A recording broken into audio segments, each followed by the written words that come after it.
Hello guys, അപ്പോൾ എല്ലാവരും എന്ത് പറയുന്നു? അപ്പോൾ നമ്മൾ വീഡിയോസിനെ പറ്റിയിട്ടും BMSനെ പറ്റിയിട്ടും ഒക്കെ വീഡിയോസ് ചെയ്തിട്ടുണ്ടായിരുന്നു. അപ്പോൾ അതിൻ്റെ കമൻറ്റ് സെക്ഷനിൽ എനിക്ക് വന്നൊരു കമൻറ്റാണ് പ്രൈവറ്റ് വെറ്റിനറി കോളേജിൻ്റെ ഡീറ്റെയിൽസ് പറയൂ എന്നുള്ളത്. അപ്പോൾ നമ്മുടെ ഇന്നത്തെ വീഡിയോയിൽ പ്രൈവറ്റ് വെറ്റിനറി കോളേജിൻ്റെ ഡീറ്റെയിൽസ് ആണ് പറയുന്നത്. ഫീസ് സ്ട്രക്ചറും കാര്യങ്ങളൊക്കെ ഡീറ്റെയിൽ ആയിട്ട് പറയുന്നുണ്ട്. അപ്പോൾ നിലവിൽ 9 സെൽഫ് ഫിനാൻസിങ് കോളേജസ് ആണ് നമുക്ക് ഇന്ത്യയിൽ ഉള്ളത് വെറ്റിനറിക്ക്. അപ്പോൾ അത് വരുന്നത് ഹരിയാനയിലും രാജസ്ഥാനിലുമായിട്ടാണ്. അപ്പോൾ ഇപ്രാവശ്യം നിലവിൽ 2 കോളേജസും കൂടെ പുതിയതായിട്ട് വരുന്നുണ്ട്. അപ്പോൾ അവിടെ നിങ്ങൾക്കൊരു സർപ്രൈസിങ് പാക്കേജ് കിട്ടാനായിട്ടുള്ളൊരു പ്രോബബിലിറ്റി ഉണ്ട്. അതായത് 23 ലക്ഷം രൂപയ്ക്ക് നിങ്ങൾക്കൊരു വെറ്റിനറി ഡോക്ടർ ആവാനായിട്ട് പറ്റും. നമ്മളുടെ നാട്ടിലെ BDSൻ്റെ ഫീസ് പോലും ആവുന്നില്ല നിങ്ങൾക്കുള്ളത്. അപ്പോൾ നമ്മുടെ ഇന്നത്തെ വീഡിയോയിൽ അതിനെ പറ്റിയിട്ടാണ് പറയുന്നത്. അപ്പോൾ എൻ്റെ പേര് ശില്പ, ഞാൻ ശ്രീനാരായണ മെഡിക്കൽ കോളേജിൽ ഒരു ഫൈനൽ ഇയർ MBBS സ്റ്റുഡൻ്റ് ആണേ.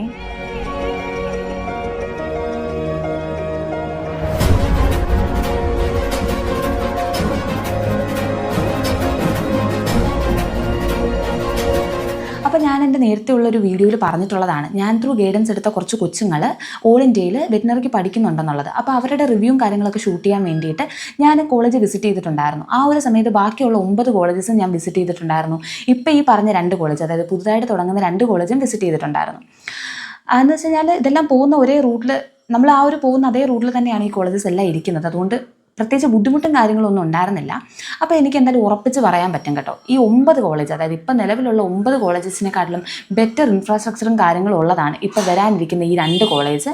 പിന്നെ ഈ ഒരു കോളേജിൻ്റെ പ്രത്യേകത എന്ന് വെച്ച് കഴിഞ്ഞാൽ ഇപ്പം തന്നെ നിലവിൽ, അതായത് ഇപ്പോൾ നിങ്ങൾ ജോയിൻ ചെയ്യണമെന്നുണ്ടെങ്കിൽ നിങ്ങളായിരിക്കും ഫസ്റ്റ് ബാച്ച്. അപ്പോൾ ഇപ്പോൾ തന്നെ 15ഓളം കുട്ടികൾ അവിടെ അഡ്മിഷൻ എടുത്തിട്ടുണ്ട്. മാനേജ്മെൻറ്റിൻ്റെ ഒരു പ്രത്യേകത എന്ന് പറയുന്നത് നമ്മുടെ മലയാളീസ് ഇൻക്ലൂഡഡ് ആയിട്ടുള്ളൊരു മാനേജ്മെൻറ്റ് ആണ്. അപ്പോൾ നമുക്കിത്തിരി, അതായത് മലയാളി ഫ്രണ്ട്ലി കോളേജ് ആയിരിക്കും എന്നാണ് ഞാൻ ഉദ്ദേശിച്ചത്. നമ്മൾ ഫീസിൻ്റെ കാര്യം പറയുകയാണെന്നുണ്ടെങ്കിൽ ഗവൺമെൻറ് ഫിക്സ് ചെയ്ത ഫീസിലും താഴെയാണ് നിങ്ങൾക്ക് ഇവിടെ ഫീസ് ആവുന്നത്. ഇപ്പോൾ 23 ലക്ഷം രൂപയാണ് നിങ്ങൾക്ക് ട്യൂഷൻ ഫീസ് ആവുന്നത്. മൊത്തം 30 ലക്ഷം രൂപയ്ക്ക് നിങ്ങൾക്ക് ഇൻക്ലൂഡിങ് ഹോസ്റ്റലാണ് ഈ പാക്കേജിൽ വരുന്നത് കേട്ടോ. പിന്നെ നമ്മൾ പറഞ്ഞിട്ടുണ്ടായിരുന്നു നീറ്റിൻ്റെ ക്വാളിഫയിങ് സ്കോർ ഇപ്രാവശ്യം 144 ആണ്. ആ ഒരു സ്കോർ ഉള്ളവർക്ക് മാത്രമേ നമുക്ക് കൗൺസിലിങ്ങിൽ പാർട്ടിസിപ്പേറ്റ് ചെയ്യാൻ പറ്റത്തുള്ളായിരുന്നു. ഇപ്രാവശ്യം ആ ഒരു സ്കോർ റിവൈസ് ചെയ്തിട്ട് 50 ആക്കിയിട്ടുണ്ട്. അതായത് 50 മാർക്ക് ഉണ്ടെങ്കിൽ നിങ്ങൾക്ക് ഏതൊരു പ്രൈവറ്റ് വെറ്റിനറി കോളേജിലും അഡ്മിഷൻ എടുക്കാനായിട്ടുള്ളൊരു പ്രോബബിലിറ്റി ഉണ്ട്. പിന്നെ നമ്മൾ കേരളത്തിലെ കേവാസു എന്ന് പറയുന്നത് പോലെ തന്നെ രാജ്വാസിൻ്റെ കൗൺസിലിംഗ് ത്രൂ ആണ് നിങ്ങൾക്ക് ഇവിടെ അഡ്മിഷൻ എടുക്കാൻ പറ്റുന്നത്. അപ്പോൾ സേഫാണ്. അപ്പോൾ നിങ്ങൾ അതാത് സ്റ്റേറ്റിൻ്റെ, അതായത് രാജസ്ഥാനിലെ സ്റ്റേറ്റ് കൗൺസിലിങ്ങിൽ പാർട്ടിസിപ്പേറ്റ് ചെയ്തിട്ടാണ് നിങ്ങളുടെ സീറ്റ് കാര്യങ്ങൾ ഉറപ്പിക്കുന്നത്. അപ്പോൾ നിങ്ങൾക്ക് എന്തെങ്കിലും ഡീറ്റെയിൽസും കാര്യങ്ങളും അറിയണം എന്നുണ്ടെങ്കിൽ മാനേജ്മെൻറ്റിലുള്ള മലയാളീസിൻ്റെ നമ്പർ ഞാൻ താഴെ കൊടുത്തേക്കാം. നിങ്ങൾ അതിൽ കോൺടാക്ട് ചെയ്ത് നോക്കിക്കഴിഞ്ഞാൽ ബാക്കി ഡീറ്റെയിൽസും കാര്യങ്ങളൊക്കെ അറിയാൻ പറ്റും. അപ്പോൾ എന്തായാലും ബാക്കിയുള്ള കോളേജസിൻ്റെ ഒരു ഫീസ് സ്ട്രക്ചർ എന്ന് പറയുന്നത് 6.30 lakh rupees ആണ് tuition fees plus special fees വരുന്നത്. 1.25 to 1.30 ആണ് ഹോസ്റ്റൽ ഫീസ് വരുന്നത്. അപ്പോൾ ആ ഒരു രീതിയിൽ നോക്കുകയാണെന്നുണ്ടെങ്കിൽ നിങ്ങൾക്ക് ശരിക്കും പറഞ്ഞു കഴിഞ്ഞാൽ നല്ലൊരു ഓപ്ഷനാണ്. 30 ലക്ഷം രൂപയ്ക്ക് നിങ്ങൾക്ക് ഇൻക്ലൂഡിങ് ഹോസ്റ്റലാണ് ഇവിടെ കിട്ടുന്നത്.